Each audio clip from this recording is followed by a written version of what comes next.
E aí pessoal, aqui quem fala é o Felipe e vou fazer um vídeo sobre HD, SSD e M2, só mostrando o porquê que um é mais rápido que o outro. Me deu vontade de fazer esse vídeo porque eu comprei um M2, aí fiquei com curiosidade, fui ver as velocidades, ver os negócios de gigabit, e aí é uma doideira medonha. Aí eu decidi fazer uns vídeos porque os vídeos estão tudo misturado, então vou tentar fazer um vídeo com tudo junto pra ser mais objetivo e ter tudo num vídeo só, beleza?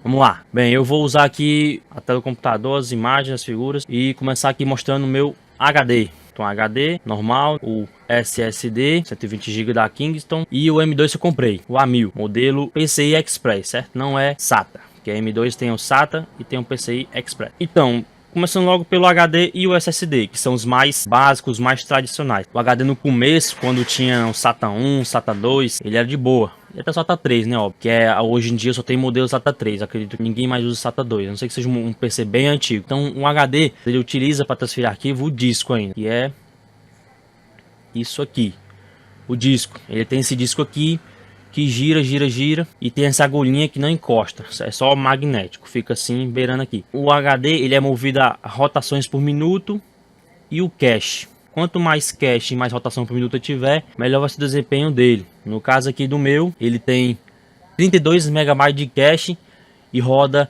a, não sei, mas deve ser 7.500 RPM por minuto. Isso é o básico, mas hoje em dia tem os HDs que vai a 10.000 RPM com 128 MB de cache. Isso não muda muita coisa, continua lento, continua aquele negócio que só vai prestar para guardar filme, vídeo, vai servir para isso atualmente. E é assim que ele transfere os arquivos. Aí chega a 125 MB por segundo de transferência nele. Então ele dentro do SATA 3 é tranquilamente lá de boa, não chega nem na metade. Aí como o negócio tem que evoluir, né? Os anos vão passando, a tecnologia evolui.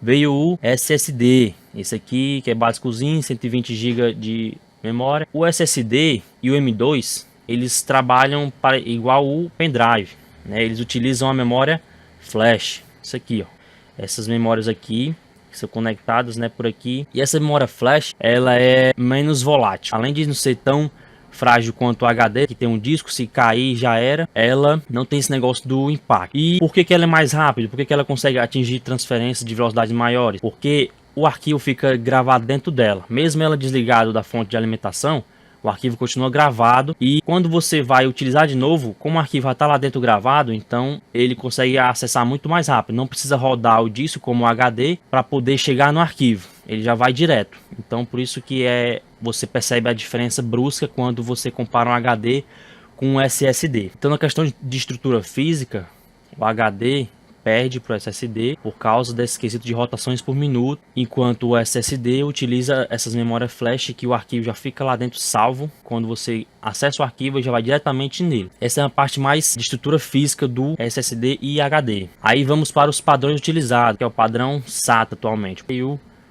PCI Express. Antes do padrão SATA, certo? Tinha o padrão ATA ou IDE, que era esse bicho aqui com esses cabos largãozão que faz a transferência paralelamente, né? Enquanto o SATA faz a transferência em série, por isso que é SATA, serial ATA. Enquanto o HD, como eu disse, faz as transferências 120 MB, 125, um SSD comum consegue chegar a quase o limite do SATA, né? Aqui as velocidades do IDE, que é o antigo, chegava a 133. O ATA já estava na 7ª versão dele e chegava só a 133. Então já ficou defasado já, e ele usava 40 pinos, olha o tanto de pino que usa. Então o SATA 150, que é o SATA 1, já diminuiu tanto o tamanho para 7 pinos, quanto aumentou a velocidade de transferência por megabytes, foi para 150. Aí evoluiu mais ainda o SATA 2 e o SATA 3, continuando com 7 pinos, mais aumentando a velocidade até 600 megabytes por segundo. Então aqui no SATA 1 é 1.5 gigabits por segundo. Um bit é a unidade de informação que vai ser transferida pelo computador. Aí evoluído para o SATA 2, 3 gigabits, e o SATA 3 que chega a 6 gigabits. Se você usar a calculadora, que eu já botei aqui, ó, se você calcular 6 gigabits e converter para megabytes, vai dar 768 megabytes. Mas o SATA 3 só chega a 600 megabytes, como tem aqui. Em todo canto você vê 6 gigabits, 600 megabytes transferência. Então, na teoria, era para chegar a 760 e 8. Nesse outro aqui também deu 768 megabytes. Era para chegar a esse tanto. mas na prática não chega nem nos 600, porque você vê que um dos HDs mais potentes, que é o Savage, ou Savage, sei lá, chega a 650 megabytes por segundo. O M2 com barramento SATA 3 também chega a 650, aliás, 550, 560 megabytes por segundo e não chega nem a 600. Então na teoria ele bate os 760, mas na prática não chega nem aos 600 megabytes por segundo. Então é mais esquisito de informação mesmo isso, né? Para quem tem dúvida, 6 gigabits não quer dizer que ele vai chegar ao máximo de 768 megabytes. Ele vai chegar só a 600 porque a teoria sempre é diferente da prática, a gente sabe disso. Então aqui temos um HD antigamente, que era o formato PATA, que era o ATA, e o HD SATA. Essa imagem está horrível, mas deu para perceber a entrada SATA e a entrada PATA, que é horrivelmente, parece um pente, sei lá o que é isso aqui, que até os cabos aqui, ó, antigamente, ó, PATA trabalha paralelamente, por isso que tem vários cabos aqui paralelos, enquanto o SATA trabalha somente com esses 7 pinos aqui, certo? Aqui eu peguei essa imagem para ficar mais simples, mais fácil de entender. Aqui o PATA é porque é paralelo ATA, e aqui ele joga 8 bits por segundo, ele joga 8 de uma vez, só que ele não consegue jogar em sequência, ele vai jogar 8, aí dá um intervalo, joga mais 8, e cada bit desse daqui tem um campozinho magnético, então eles entram em conflito e começa, aí atrasa muito, por isso que não conseguia passar dos 130 megabytes por segundo. Então o SATA serial ATA, ele envia os bits em sequência, em série, como se fosse uma metralhadora, não para, é bit, bit, bit, bit, bit, bit. Então o SATA chegou a 6 gigabits. Você sabe quanto é 6 gigabits?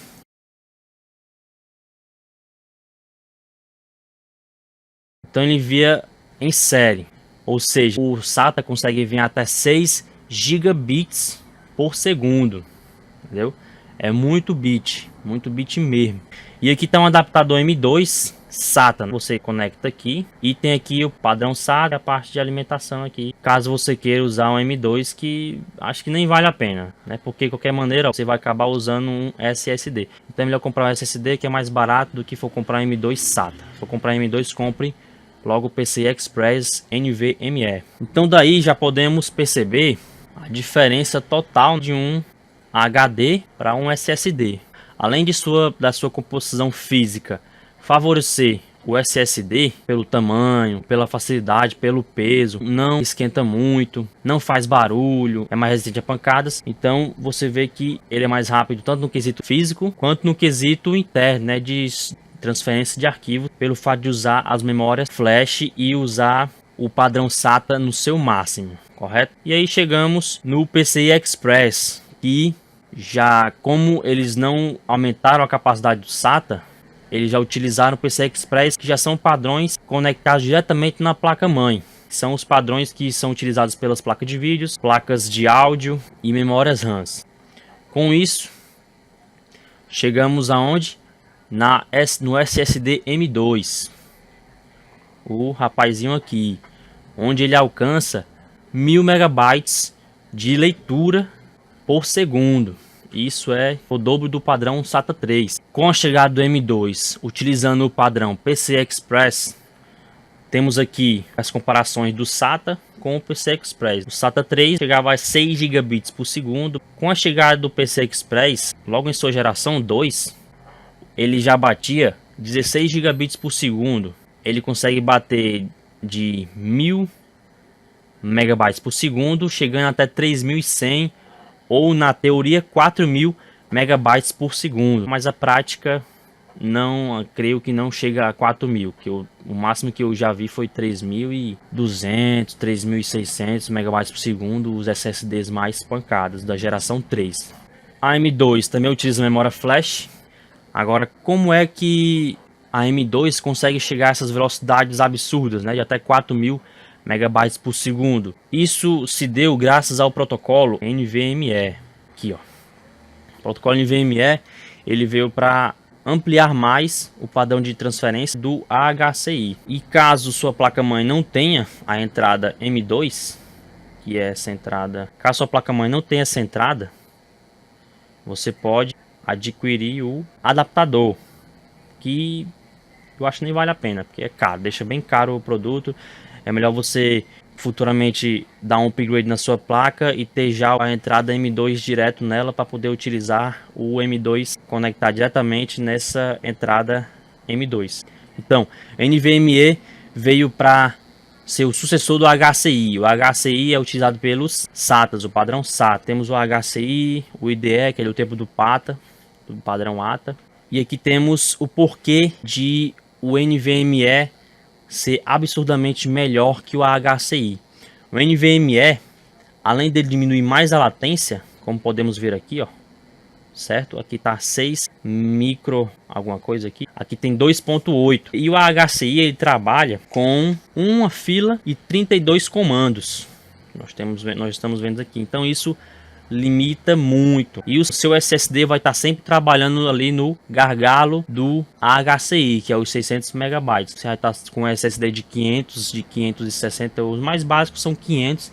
Então você vai estar ali quase batendo no limite. Então o seu processador vai estar sempre trabalhando ali um pouco a mais. Enquanto o NVMe simplesmente é 64 mil filas e 64 mil comandos. É tipo absurdamente maior, gigantesco, enorme, supremo das galáxias. Então isso faz com que ele chegue às velocidades de até 4.000 megabytes por segundo na teoria. Isso sendo a geração 3. Em 2019 está previsto aí o PCI Express 5.0, que vai chegar aí a absurdamente 32 gigabits por segundo.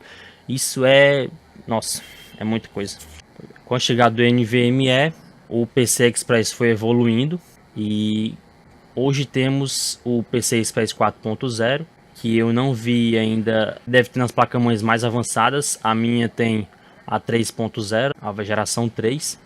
Minha placa-mãe ASRock Z270 Pro 4, que vem duas entradas PCI Express 3 X4, que é chamado de Ultra M2. E aqui temos as velocidades do PCI Express. O PCI Express por si só, geração 2, ele tem 4 gigabits por segundo, só de ser geração 2. Aí se tiver o X2 ou X4, isso vai ser o número de lanes que ele vai usar para multiplicar pelo gigabit que ele tem. Se é geração 2 X4, vai ser os 4 gigabits da geração vezes 4 lanes, que vão dar 16 gigabits por segundo. Isso é quase 3 vezes mais do que o padrão SATA, que chega a 6 gigabits por segundo. Se você tem um PCI Express geração 3, chega a 8 gigabits por segundo. Se você tem o geração 3 X2, vai ser 8 vezes 2, ou seja, só o 3x2 já vai bater os 16 gigabits. Se você tem o 3x4, que é a Ultra M2, você tem 8 vezes 4, que dá 32 gigabits, 32 gigabits por segundo. Isso é absurdo. E aí vem a geração 4, que por si só já tem 16 gigabits por segundo, e se você colocar aí X4, você vai ter simplesmente 64 gigabits por segundo, que é assustador, absurdo, que eu acho que só aqueles entusiastas vão querer ter, porque para nós, né, meros mortais, simplesmente o PCI Express geração 3 X2 já é bem suficiente, porque a minha M2 é X2 e eu percebi uma diferença bastante grande. Mas se você tiver o dinheiro para comprar uma X4, compre, que a velocidade é absurda, chega a mais de 3.000 megabytes por segundo de leitura. Então, é isso que eu queria falar, as diferenças. A partir dessa explicação que eu pesquisei, perturbei meus amigos que entendem, e eu consegui chegar a essas conclusões da diferença de velocidade do HD para o SSD, para o M2. A seguir eu vou fazer os testes com o HD, o SSD e o M2 e vou postar para a gente ver as diferenças, certo? Falou!